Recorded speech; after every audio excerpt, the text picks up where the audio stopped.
सर्वेभ्यो नमो नमः।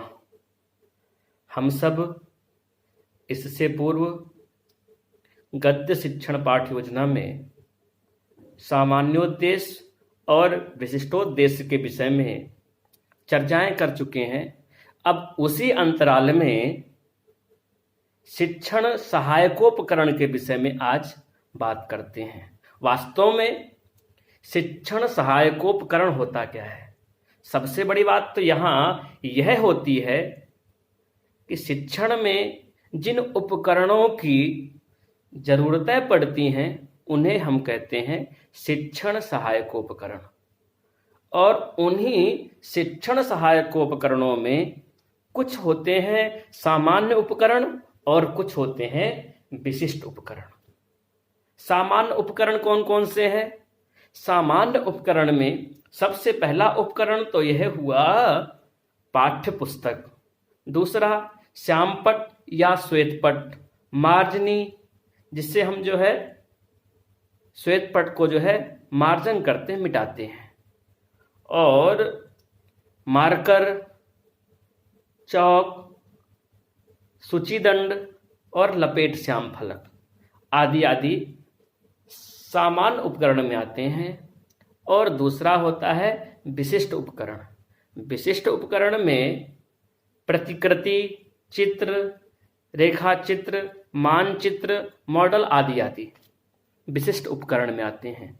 और इसके आगे जो छात्राध्यापक होता है एक सूक्ष्म रूप से जो पूर्व ज्ञान के विषय में लिखता है कि छात्र पूर्व ज्ञान छात्रों का इतना है, अपने अंदाज के माध्यम से। अंदाज के माध्यम से कहने का तात्पर्य यहाँ यह है कि पूर्व में अध्यापक ने जो छात्रों को पढ़ाया है वही पूर्व ज्ञान हो गया, या छात्र पहले से उस विषय में थोड़ा बहुत ज्ञान रखता है, वही पूर्व ज्ञान हो गया। उस पूर्व ज्ञान के विषय में पाठ्य योजना में अंकित करेंगे और ठीक उसके बाद पाठ्य विषय वस्तु का संक्षेप रूप में वर्णन करेंगे। अब देखिए, इसके बाद जैसे ही पाठ्य योजना निर्माण करने के लिए छात्राध्यापक या छात्राध्यापिका उद्यत होते हैं तो उसमें सबसे पहला स्टेप आता है प्रस्तावना, जिसको हम इंग्लिश में इंट्रोडक्शन भी कहते हैं। अब ध्यान दीजिएगा, जो प्रस्तावना है, प्रस्तावना में भी एक मुख्य बात तो यह होती है कि हमें प्रस्तावना कैसे करनी है, कैसे अपने अध्यापन से जुड़ने के लिए एक ऐसा वातावरण का निर्माण करें, या उन छात्रों से जैसे ही हम अवगत हों और अवगत होने के बाद, कारण हमसे पूर्व छात्र अन्य विषयों का अध्ययन करता होगा, परंतु हम जैसे ही जाएं तुरंत अपने विषय में प्रवेश ना करें, तुरंत अपने विषय की उपस्थापना ना करें, अपितु एक भूमिका निर्माण करें।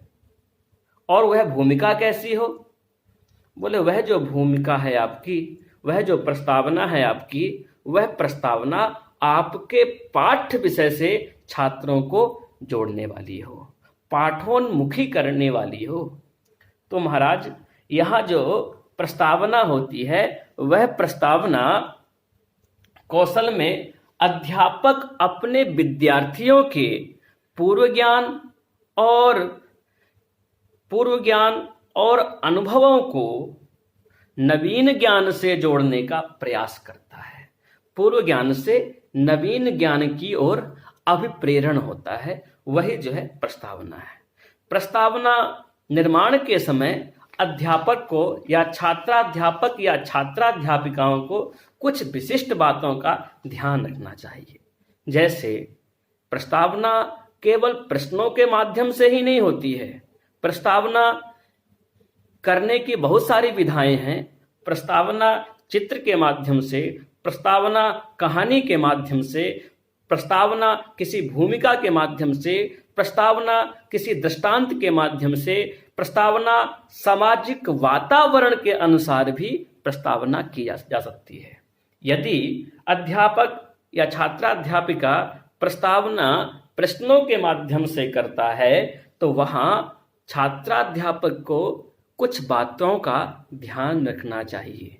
सबसे पहली बात तो यह है उसमें छात्रों के पूर्व ज्ञान का प्रयोग हो, मतलब ज्ञातात् अज्ञातम प्रति, जो छात्र जानता है उसके विषय में सर्वप्रथम हम चर्चाएं करें और चर्चाएं करने के ठीक बाद जो वह छात्र नहीं जानता है उसके विषय में छात्रों को हम बताएं।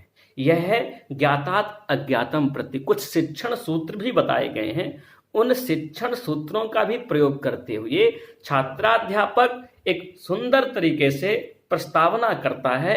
और उसके बाद दूसरा पॉइंट होता है प्रश्नों में तारतम्यता। जो भी अध्यापक प्रस्तावना में प्रश्न करे, उस जैसे ही पहला प्रश्न हुआ और पहले प्रश्न का जो उत्तर आया ठीक उसी उत्तर से दूसरा प्रश्न हो, और फिर उसी उत्तर से दूसरा प्रश्न हो, और दूसरा प्रश्न हुआ और दूसरे प्रश्न होने के बाद जो उसका उत्तर आया तुरंत उसी उत्तर से तीसरे प्रश्न का निर्माण हो, और उस उत्तर जो आया है और उस उत्तर में जब दूसरा प्रश्न हो तब वह प्रश्न का जो उत्तर छात्र संक्षेप रूप में दे पाएं, ज़्यादा नहीं दे पाएं, तो वही एक समस्यात्मक प्रश्न होता है। और जो समस्यात्मक प्रश्न होता है वह समस्यात्मक प्रश्न ही छात्रों को उस पाठ के प्रति उत्प्रेरित करता है, एक जानने की, एक समझने की, छात्रों के अंदर जिज्ञासा को उत्पन्न करता है। तो यहाँ सबसे पहली बात तो यह है हमें प्रस्तावना में छात्रों के पूर्व ज्ञान का प्रयोग करना चाहिए। दूसरी बात यह है जैसे हमने बताया कि जो छात्राध्यापक प्रश्न करे उन प्रश्नों में तारतम्यता होनी चाहिए, और इसके बाद प्रश्नों में व्याकरणगत शुद्धता और स्पष्टता होनी चाहिए। प्रश्नों का वितरण भी उचित तरीके से करना चाहिए। प्रश्नों का वितरण उचित तरीके से करने का तात्पर्य यहाँ यह है केवल जो पूर्व लाइन में जो छात्र उपस्थित हैं उन्हीं से ही हमें प्रश्न नहीं पूछना है, अपितु कुछ पहले बेंच में जो छात्र बैठे हैं उनसे, कुछ मध्य में, कुछ अंतिम में। मतलब कहने का तात्पर्य यहाँ यह है जिससे पूरी कक्षा आपकी सक्रिय हो जाए। इस प्रकार से हमें प्रश्नों का वितरण करना है। जैसे ही अध्यापक वहाँ प्रश्नों का वितरण करे तो हर छात्र के मन में ऐसी जिज्ञासा हो कि सर शायद हमसे न पूछ लें। इस प्रकार से छात्रों के मन में भी एक सस्पेंस बना रहना चाहिए। इससे क्या होगा, छात्र आपके पाठ के प्रति, आपके अध्यापन के प्रति वह जुड़ेगा। और ठीक उसके बाद में कक्षोचित आवाज, और जो छात्राध्यापक यदि कोडियम में बैठ खड़े होकर के वह बोलता है तो उसकी आवाज उसी के इर्द गिर्द ही होती है, तो वैसी नहीं होना चाहिए। उसकी आवाज अपने कक्षा के अनुरूप होना चाहिए, क्लास के अनुरूप होना चाहिए। मतलब और इतनी भी तेज आवाज नहीं हो कि पड़ोस में चलने वाली कक्षाएं भी बाधित हों। और इसके बाद गति एवं विराम का ध्यान देना चाहिए, कहाँ हमें तेजी से बोलना है, कहाँ विराम देना है, और ठीक उसके बाद छात्रों को हमें कब पुनर्वलन देना। देखो, पुनर्वलन की भी एक महत्वपूर्ण भूमिका होती है। पुनर्वलन भी एक सकारात्मक होता है, नकारात्मक होता है, वाचिक होता है, बहुत सारे प्रकार हैं पुनर्वलन के। तो इन सब विधियों का जो है हम अध्यापक को प्रयोग करना चाहिए। और पुनर्वलन में साथ साथ यह भी ध्यान देना चाहिए हर समय एक ही पुनर्वलन का प्रयोग नहीं करना चाहिए।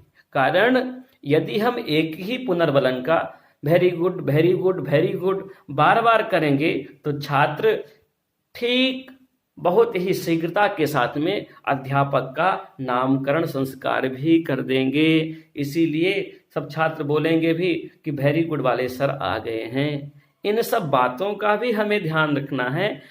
और इस तरह हमें सुंदर तरीके से प्रस्तावना करनी चाहिए और प्रस्तावना के बाद हम जो है दूसरे स्टेप में जिसको बोलते हैं उद्देश्य कथन, उसके विषय में हम नेक्स्ट वीडियो पर चर्चा करेंगे। धन्यवाद।